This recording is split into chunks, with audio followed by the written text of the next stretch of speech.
আমি হাসপাতালের বেডে শুয়ে শুয়ে ভাবছি লোকটা কতই না ভালো। একেই তো আমার মতো একটা অপরিচিত লোককে হাসপাতালে নিয়ে আসলো, আবার বলছে তার বাসায় ঠাঁই দেবে। আজকে ওনাদের মতো মানুষ আছে বলে হয়তো পৃথিবীটা আজও টিকে আছে। এসব ভাবছি আর অতীতের স্মৃতিগুলো ভেবে কান্না করছি। ঠিক তখন নাচ এসে বলতে লাগলো, আপনাকে একটু ঘুমাতে হবে। আমি বললাম আমার তো ঘুম আসছে না। নাচ বলল এখনই আসবে। এই বলে আমাকে একটা ইনজেকশন দিল।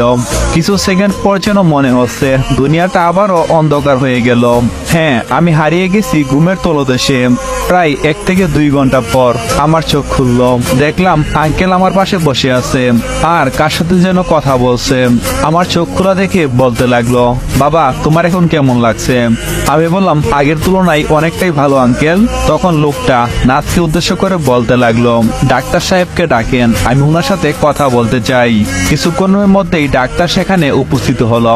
ডাক্তারকে আসতে দেখে আঙ্কেল বলতে লাগলো, আমি চাই ওনাকে নিয়ে আমার বাসায় যেতে। আমি কি ওনাকে এখন আমার সাথে করে নিয়ে যেতে পারি?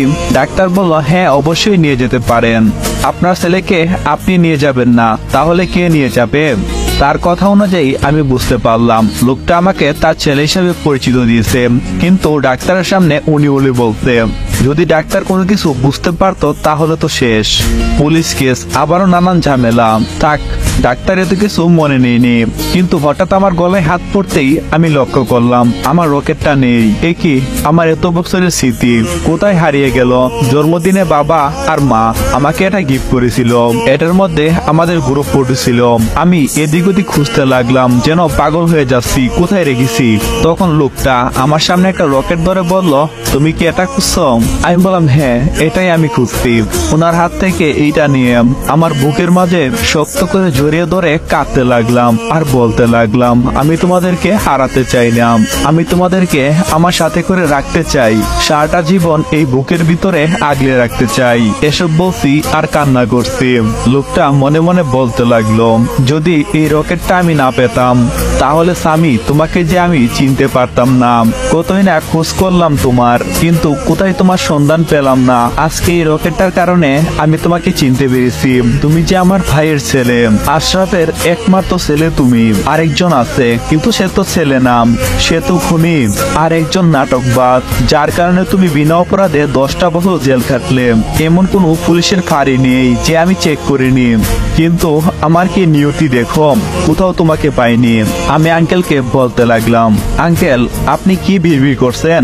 আঙ্কেল বলল, না কিছু না। আচ্ছা তুমি উঠো। তারপর আঙ্কেল আমাকে একটা হাত দিয়ে টেনে তুললেন আর আমাকে উদ্দেশ্য করে বলতে লাগলেন, উঠো বাবা। তারপর আমি তার সাথে গাড়ি করে তার বাসায় গেলাম। উনাকে দেখে বোঝাই যাবে না যে উনি অনেকটাই ধনী।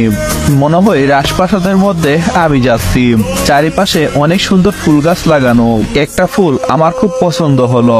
যে না আমি ফুলটা ছিঁড়তে যাব, ঠিক তখন এই বেয়াদব ছেলে, ফুল গাছে হাত দিবি না, এখানে তো আমি আর আঙ্কেল ছাড়া কেউ নেই। তাহলে এই কথাটা কে বলল? উপরের দিকে তাকিয়ে দেখলাম ছাদের উপরে একজন মেয়ে।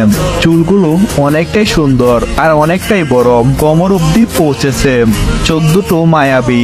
আমি যেন তার দিক থেকে আমার চোখটা ফিরাতেই পারছি না। এত সুন্দর ও মানুষ হই। তখন আঙ্কেল ওই মেয়েটাকে উদ্দেশ্য করে বলতে লাগলো,